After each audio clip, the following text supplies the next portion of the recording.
नमस्कार माझ्या गोडताईंनो, कशा आहात सगळ्या? मी सरिता आणि खूप मनापासून स्वागत करते तुम्हा सगळ्यांचं पुन्हा एकदा आपल्या एका नवीन व्हिडिओमध्ये आणि स्टिच विथ सरितावरती. आज आपण पाहणार आहोत काठपदर साडीवरती ट्रेंडिंग चाललेली ब्लाऊज डिझाईन बॅकनेकसाठी. खूप सुंदर अशी डिझाईन तयार होणार आहे. ब्रॉकेटचा ब्लाऊज पीस आहे, काठपदरची साडी आहे ब्रॉकेट सिल्कमध्ये. त्यासाठी मी ते 1 मीटर अस्तर घेतलेला आहे. 36 साईजचा हा ब्लाऊज आहे. सगळ्यात अगोदर अस्तरची डबल घडी घातली, पुन्हा एक छोटी घडी घातली, 4 घड्या घातल्यानंतर बाही कटिंग करून घ्यायची आहे. 10 इंचाची बाही आहे. 11 इंचावरती मार्किंग केलेलं आहे. खाली 3.5 इंच आर्महोलचा डाऊन दिलेला आहे आणि 5.5 इंच दंडगेर प्लस 1.5 इंच आपला मार्किंग पॉईंट घेतलेला आहे आणि या पद्धतीने कटिंग करून घ्यायचं आहे. अगदी काही सेकंदामध्ये आपली ही बाही आहे ती तयार होते. प्रत्येक वेळेला मी तुम्हाला सांगते बाही कटिंग करताना ट्रिक कशी वापरायची म्हणजे इझिली तुमची बाही कटिंग होते. खूप वेळ लागत नाही आणि खूप मोठा प्रॉब्लेम बाही कटिंग करण्याचा अजिबात तर वाटत नाही असं मला वाटतं. तुम्हाला काय वाटतं? माझी बाही कटिंग केल्यानंतर तुम्हाला कितपत सोपी जाते बाही कटिंग करणं? हे कमेंट सेक्शनला नक्कीच सांगत जा. त्यानंतर आता घडी घालायची आहे शिल्लक कपड्याची या पद्धतीने आणि 36 साईजचा ब्लाऊज आहे त्यासाठी 9 इंच चौथी घडी घ्यायची आहे. छातीचा चौथा भाग 9 इंच प्लस 1.5 इंच किंवा 2 इंच घेऊ शकता. 14 इंचाची उंची आहे ब्लाऊजची तयार. 15 इंच घेतलेलं आहे 1 इंच वाढवून. त्यानंतर बोट नेक प्लस डीप नेक आहे. 7.5 इंच आपल्याला इथे निम्मा भाग शोल्डरचा घ्यायचा आहे. 15 इंचाची शोल्डर आहे. 7.5 आपण इथे शोल्डर घेतलेले आहे आणि 7 इंच आपण आर्महोल घेतलेला आहे. 9 इंचावरती मार्किंग केलेला आहे छातीचा चौथा भाग. त्यानंतर 1 इंचावरती मार्किंग करून या पद्धतीने आर्महोलला डाऊन दिलेला आहे. गोलाकार काढलेला आहे आणि हा गळा आहे 3.5 इंच बाय 10 इंच असा याची दोन्ही लेंथ आहेत गळ्याच्या. त्यानंतर आपली कमरेची टक्स आहे ती काढायची आहे 1/2 इंचावरती रुंदी देऊन आणि याची रुंदी पूर्ण आहे ती 4.5 ते 5 इंचावरती घ्यायची आहे. उंची 4.5-5 इंचावरती घ्यायची आहे. गळ्याची रुंदी आहे म्हणजे शोल्डर रुंदी आपण जी दिलेली आहे गळा कटिंगसाठी ते आपण इथे 3 इंच किंवा 3.25 इंच देऊ शकता. मी ते 3.25 इंच दिलेले आहे. त्यानंतर असा हा चौकोन काढून घ्यायचा आहे आणि वरचा गळा या पद्धतीने बोटनेक आपल्याला काढायचा आहे तर तो या पद्धतीने फ्रेंच कर्वनी किंवा तुम्ही हाताने शेप देऊन घ्यायचा आहे. त्यानंतर खाली 1 इंच गॅप द्यायचा आहे आणि पुढं आपल्याला एक चौकोन तयार करायचा आहे. याच्यामध्ये आपल्याला डिझाईन करायची आहे ती बसवायची आहे. सध्या खूप ट्रेंडमध्ये चाललेला हा ब्लाऊज डिझाईन आहे. क्लायंटने मला ही डिझाईन सांगितली तर त्यांचीच डिझाईन अशी काही तयार होणार आहे. याचं परफेक्ट मेजरमेंट मी कॅनव्हासवरती काढणारच आहे तुम्हाला दाखवण्यासाठी. जस्ट मी ते ड्रॉ केलेलं आहे. त्यानंतर घडी घालून पलटी मारायची आहे. फ्रंट भाग आणि बॅक भाग आपण एकाच साईडला काढणार आहोत म्हणजे एकाच वेळेला काढणार आहोत. फ्रंट साईड आहे ती बॅक साईडपेक्षा अजून 1 इंच जास्त लांब घ्यायची आहे. कारण हा क्रॉस पट्टीवाला म्हणजे बेल्टवाला 4 टक्स ब्लाऊज आहे. त्यासाठी आपल्याला जॉइंट येणार आहे. पट्टी कटिंग करून पुन्हा जॉईन करावं लागणार आहे. त्यासाठी इथे 1 इंच वाढ घेतलेला आहे. गळा 6.5 इंच आहे तो मार्किंग करून घेतलेला आहे. इथे आर्महोलचा 1/2 इंच पुढचा भाग आपण गोलाई देतो. आतल्या बाजूला तो सुद्धा गोलाई दिलेली आहे किंवा आर्महोलची खोली दिलेली आहे फ्रंटला. त्यानंतर 3.5 बाय 2.5 किंवा 2ची क्रॉसपट्टीचं मार्किंग केलेलं आहे. टक्स पॉईंट काढून घेतलेले आहेत आणि या पद्धतीने आपल्याला क्रॉसपट्टी वेगळी करायची आहे कटिंग करून. लागलंच आपल्याला इथे आर्महोलचा गोलाई आहे तो आतल्या साईडची खोली द्यायची आहे. पाहू शकता 1/2 इंच खोली दिलेली आहे. त्यानंतर हा गळा आहे रुंद गळा असतो त्यामुळे 1/2 इंच कमी याची उंची घेतलेली आहे. 6.5च्या ठिकाणी 6 इंच घ्यायचं आहे. 7च्या ठिकाणी 6.5 इंच घ्यायचं आहे. त्यानंतर पलीकडच्या बाजूला आपण सेम मार्किंग करणार आहोत. 4 टक्स ब्लाऊज माझ्या पद्धतीने तुम्ही कटिंग करता तर तुम्हाला खरंच परफेक्ट बसणार आहे. शिवाय खूप सोपं जाणार आहे. खूप साऱ्या कमेंट आपल्याला येतात की तुमच्या पद्धतीने ब्लाऊज कटिंग करून मी शिवला, खूप छान बसला आणि खूप सोपं वाटतं आम्हाला आता शिवणकाम. थँक्यू त्या सगळ्या ताईंसाठी की मला फीडबॅक तुम्ही जो आहे तो पॉझिटिव्ह देताय म्हणून माझ्या कामाला दाद देता यासाठी. त्यानंतर आता अस्तर कटिंग करून झालेलं आहे आणि आता मेन फॅब्रिकवरती किंवा मेन ब्लाऊज पीसावरती आपण हा ब्लाऊज कटिंग करणार आहोत. खूप सुंदर असा साडीचा कॉन्ट्रास्ट आहे तुम्ही पाहू शकता. हलकासा याच्यामध्ये शेड राहिलेला आहे. ऑरेंज लेमन कलरची ही साडी आहे आणि मरून कलरचा ब्लाऊज पीस आहे. पिंक शेडमध्ये मरून कलर आहे म्हटला तरीही चालेल.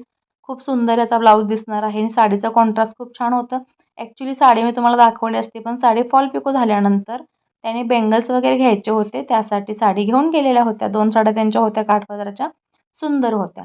आता स्लीव्ज कटिंग करून घेतल्यानंतर बॅक पार्ट असा ठेवायचा आहे आणि बॅक पार्ट कटिंग करून घ्यायचा आहे. तुम्हाला हवा असल्यास 1/2 इंच जास्तीचं कटिंग करू शकता किंवा कट टू कट कटिंग तुम्हाला चालत असेल तर कट टू कटसुद्धा करू शकता. बॅक पार्ट कटिंग झाला, स्लीव्ज कटिंग झाली. आता स्लीव्जचा जॉईंट आहे अस्तरसाठी लागणारा आर्म होलच्या इथे, तो इथे काढून घेते मी वेस्ट कपड्यामधून. तर तो जॉईंटसुद्धा काढून घेतला. त्यानंतर शिल्लक कपड्यामधून आपल्याला फ्रंट साईड आणि क्रॉसपट्टी काढायची आहे, तीसुद्धा आपण इथे काढून घेऊयात. तुम्हाला 4 टक्स ब्लाऊज या अगोदर शिवायला सोपं जात होतं की थोडं अवघड जात होतं, किंवा आपले व्हिडिओ पाहिल्यापासून तुम्हाला हे ब्लाऊज कटिंग आणि फिटिंग व्यवस्थित जमतं का? तुमचा अनुभव नक्कीच माझ्यासोबत कमेंटद्वारे शेअर करत जा, ज्यामुळे मलासुद्धा नवीन नवीन व्हिडिओ तयार करण्याची स्फूर्ती मिळते, एनर्जी मिळते आणि थोडा पॉझिटिव्हनेस येतो. कारण आपण जे काम करतो ते इतरांना पटतं का, किंवा इतरांना त्याचा काही फायदा होतो का, हे सुद्धा मला जाणून घेणं तितकंच गरजेचं असतं. सो प्लीज मी तुम्हाला रिक्वेस्ट करते की तुमचा अनुभव माझ्याशी नक्कीच शेअर करत जा. तुम्हाला वेगळ्या पद्धतीने कटिंग येत असेल, किंवा तुम्ही एखादी नवीन गोष्ट मला सुचवू शकता की ह्याच्यापेक्षा सुद्धा ती इझी असू शकते, तर ती सुद्धा मला शिकायला तुमच्याकडून नक्कीच आवडेल. आता इथे फ्रंट साईड काढल्यानंतर, फ्रंट पार्ट काढून झाल्यानंतर क्रॉसपट्टीचा पार्ट आहे तो काढायचा आहे, आणि शिल्लक राहिलेल्या कपड्यामधून सुद्धा आपल्याला पट्टी वगैरे यूज करता येते. आता बघा, गळा आता छोटा असल्यामुळे गळ्यामधून आपल्याला लूक पट्टी आहे ती निघणार नाही. तर या राहिलेल्या कपड्यातून मी लूक पट्टी काढून घेते, किंवा तुम्हाला लटकन्स करायचे असेल तर याचा कपडा यूज करू शकता. काही छोटे मोठे डिझाईन असेल तरी तुम्ही आता पॅचवर्कसाठी कपडा यूज करू शकता. सो ब्लाऊज कटिंग झालेला आहे. चला तर मग मशीनकडे जाऊया आणि याची शिलाई पाहूया. बॅक पार्ट सगळ्यात अगोदर आपण तयार करून घेणार आहोत, कारण बॅक पार्टसाठी डिझाईन जी आहे तीच आपण पाहणार आहोत. त्यासाठी मी इथे बॅक पार्ट आहे मेन फॅब्रिकचा, तो सरळ ठेवलेला आहे. त्याच्यावरती अस्तर ड्रॉइंग केलेलं आहे, ते आपण एकावरती ठेवून घेतलेलं आहे, आणि याच्यावरती आपण आता गळा डिझाईन ठेवणार आहोत. आता ह्या गळ्यासाठी मी तुम्हाला जो डिझाईन दाखवला त्याच्यासाठी कॅनव्हासवरती डिझाईन काढून घेतलेला आहे, तो तुम्हाला दाखवते. हे व्यवस्थित सेट करून झाल्यानंतर आपल्याला कॅनव्हासवरती जी डिझाईन आहे ती इथे काढून घेतलेली आहे मी परफेक्ट मेजरमेंटनुसार. याची रुंदी आणि लांबी तुम्हाला दाखवते. 6.5 इंच याची लांबी आहे, आणि याची रुंदी म्हणाल तर 8 इंच ते पावणे 8 इंच आहे. कारण गळा थोडा डीप जास्त नसल्यामुळे रुंदी जास्त आलेली आहे लांबीपेक्षा. त्यानंतर असा हा चारही भाग एकत्र घडी घालून घेऊन तुम्ही ही डिझाईन तयार करू शकता, तुम्हाला इझी जाईल ते. आणि या पद्धतीने त्या डिझाईनला आपण मार्किंग करून घेतलेलं आहे, आणि हा कॅनव्हास आता सेंटर टू सेंटर मॅच करून आपण जे 1 इंचाचा गॅप दिला होता बोटनेकच्या खाली, त्या 1 इंचाच्या गॅपपासून आपल्याला हे कॅनव्हास आहे ते अटॅच करायचा आहे. म्हणजे तिथून खाली आपल्याला हा गळा डिझाईन होणार आहे, आणि त्यानंतर शिवून तो कट होणार आहे, आणि वरचा जो बोटनेकचा पार्ट आहे तसाच राहणार आहे. बोटनेक कटिंग झाल्यानंतर सुद्धा मध्ये आपल्याला गॅप राहणार आहे.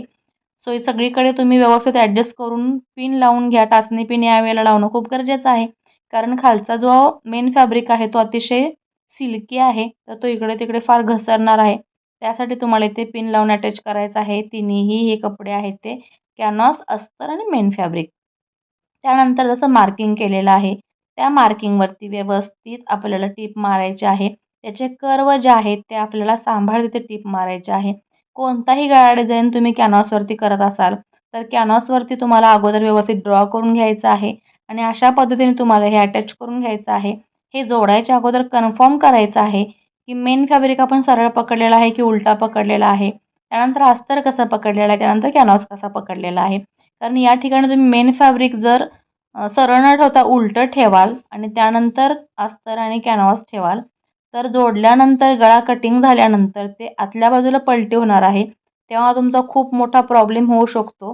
कारण अस्तरचा पार्ट आतमध्ये गेल्यानंतर तो सरळ ब्लाऊजच्या भागावरती न जाता उलट्या भागावरती गेला पाहिजे. आता तुमचा ब्लाऊज बॅक पार्ट आहे तो पूर्ण उलट्या भागावरती तयार होईल. तर इथे आता शिवून झालेला आहे, पिना काढून घेते, आणि हे जे आहे आपल्याला मार्जिन पाव ठेवत कटिंग करून घ्यायचं आहे. कट्स देताना लक्षात ठेवायचं आहे, पॉईंट आपले जे आहेत कॉर्नर निघालेले आहेत ते ॲक्युरेट शेप आपल्याला हवे आहेत. सो कैची तुमची त्याच्यावरती जाऊ नये, त्यासाठी लक्षपूर्वक ही तुम्हाला गोष्ट कटिंग करायची आहे. त्यानंतर जे डिझाईन्सचे कॉर्नर्स आहेत ते आपल्याला इथे कट्स देऊन घ्यायचे आहेत, जेणेकरून आपल्याला हा कपडा पलटी मारताना किंवा हा उलटा करून गळा व्यवस्थित सेट करताना प्रॉब्लेम येणार नाही. त्यासाठी इथे तुम्हाला एक्स्ट्राचं मार्जिन असेल पॉईंटचं, ते सुद्धा व्यवस्थित कट्स करून हे सरळ करून घ्यायचं आहे. आता याला सरळ करून प्रेस करून घेतलेलं आहे, त्यामुळे अतिशय सुंदर याचं फिनिशिंग येतं. आणि तुम्ही हे साईडनं सुद्धा पाहू शकता. मेन फॅब्रिक आणि अस्तर मी अटॅच केलेलं आहे, पिनं लावलेले आहेत. कारण कपडा थोडासा कमी कट झाला होता, कट टू कट कट झाला म्हटला तर चालेल.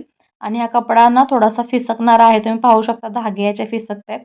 तरी मी ते पिन लावून घेतलेले आहेत, कारण आपल्याला पाठीमागे जोडताना दोन्हीही फॅब्रिक कुठे मध्ये फुगा येऊ नये, झोळ येऊ नये त्यासाठी. त्यानंतर चारही बाजूनी आपल्याला हे पॅक करून घ्यायचं आहे. चारही बाजू पॅक करताना तुम्हाला इथे पिन अटॅच करून घ्यायचे आहेत. कपडा तुमचा जर नाजूक असेल किंवा फिनिशिंग घालणार असेल तर. आता हे सगळं व्यवस्थित मी टीप मारून घेतलेलं आहे. चारही पार्ट एकत्र जोडून घेतलेले आहेत. पिना काढून घेऊया आणि शिल्लक राहिलेला कपडा आहे तो आपल्याला इथे कट करायचा आहे. या पद्धतीने आता बघा सगळीकडे एकसारखा शिल्लक कपडा राहिलेला नाही. जिकडे जिकडे जास्तीचा कट झालेला तेवढाच भाग आपला बाहेर आलेला आहे. जसे की मुंड्याच्या इथे, शोल्डरच्या इथे आणि कमरेच्या इथे. आणि साईडला तर व्यवस्थित फिटिंग आपलं एक कट टू कट आलेलं आहे. आणि या पद्धतीने आपण ह्याला जोडून घेतलेला आहे. पिना काढून घेऊया. त्यानंतर आपल्याला पाहायचं आहे मधली टीप कशी काढायची. तर मधली टीप ही आपली डिझाईनवरती काढताना किंवा डिझाईनवरती मारताना अगदी व्यवस्थित यावी त्यासाठी अस्तरचा पार्ट आहे तो मी वरती करून घेतलेला आहे. कारण खालचा भाग मी तुम्हाला म्हटलं की साडीचा भाग थोडासा निसरटा आहे. तर तो मशीनवरती इकडे तिकडे होऊ नये, झोळ पडू नये त्यासाठी. छोट्या छोट्या टिप्स आहेत त्या तुम्हाला मी शेअर करत असते कारण मला सुद्धा हे प्रॉब्लेम सुरुवातीला व्हायचे. त्यातूनच मी सुद्धा शिकलेले आहे. तर तुम्हाला असे प्रॉब्लेम्स होत असतील तर नक्कीच त्याचा तुम्हाला फायदा होईल. त्यासाठी व्हिडिओ मात्र तुम्हाला फुल पाहावा लागेल.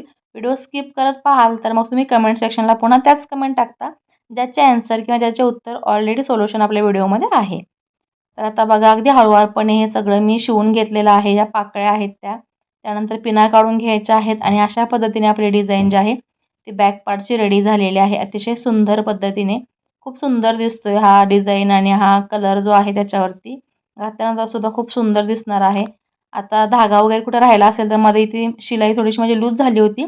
तिथे डबल शिलाई मारून घेतली तो धागा कटिंग करून टाकते. त्यानंतर आपल्याला आता याचा गळा आहे तो कटिंग करून घ्यायचा आहे. गळ्याला मी ऑलरेडी मार्किंग केलं होतं त्याच्यावरूनच आपल्याला हे गळा कटिंग करून घ्यायचा आहे. त्याच्यावरून टीप मारून घ्यायची आहे. म्हणजे दोन्ही कपडे एकत्र राहतील अटॅच होऊन. आणि त्यानंतर टक्स लावायचे आहेत. टक्स टाकताना या गळ्याला डिझाईन आहे रुंदी याची थोडीशी जास्त घेतलेली आहे. 5 इंच आपण रुंदी घेतो तर इथे आपण 5.5 इंच रुंदी घेतलेली आहे या ब्लाऊजच्या टक्ससाठी. आता टक्स बॅक साईडचे आहे ते तुम्ही तुमच्या डिझाईनच्या अकॉर्डिंग ॲडजस्ट करू शकता. कारण जवळपास डिझाईनच्या जर टक्स आल्या तर चांगलं वाटत नाही. त्यासाठी थोड्याशा बाहेरून घेतल्यात रुंदावून तरीही चालेल. त्यानंतर टक्स मारल्या की इथे कमरेची पट्टी आपण लावून घ्यायची आहे. कंबरपट्टी लावताना आपल्याला कमरेची पट्टी आहे ती साधारण 1.5 इंचाची किंवा 1.25 इंचाची तयार राहिली पाहिजे. तर हे पहा इथे दाबटीप घेऊन घेतलेले आहे म्हणजे दाबटीप लावून घेतलेली आहे. आणि त्यानंतर आपल्याला हा बॅक पार्ट आहे तो या पद्धतीने काहीसा रेडी झालेला आहे. त्यानंतर बाकीच्या सगळ्या गोष्टी आहेत. फ्रंट साईडचं ब्लाऊज आहे. आता 4 टक्सचं बऱ्याच साईजचं ब्लाऊज मी तुम्हाला ऑलरेडी स्टिच करून दाखवलेलं आहे. सो हे ब्लाऊज बॅक पार्टची डिझाईन मेन होती त्यासाठी बॅक पार्ट मी दाखवलेला आहे. त्यानंतर डिझाईन काहीशी अशी तयार झालेली आहे. आता ब्लाऊज तयार झाल्यानंतर पाहूया कसा दिसतोय तो. तर फायनली ब्लाऊजचा लूक जो आहे तो असा दिसत आहे. सुंदर दिसत आहे आणि ट्रेंडिंगमध्ये चाललेली डिझाईन आपल्यासुद्धा क्लायंटला हवीच की कारण त्यांनासुद्धा नवीन डिझाईन असं आल्या की लगेच घेऊन येतात की ताई मला हे डिझाईन तयार करून द्या. व्हिडिओ कसा वाटला कमेंट सेक्शनला सांगायला विसरू नका. आवडला तर लाईक करा, शेअर करा आणि सबस्क्राईब मात्र करायला अजिबात विसरू नका. पुन्हा भेटू. बाय.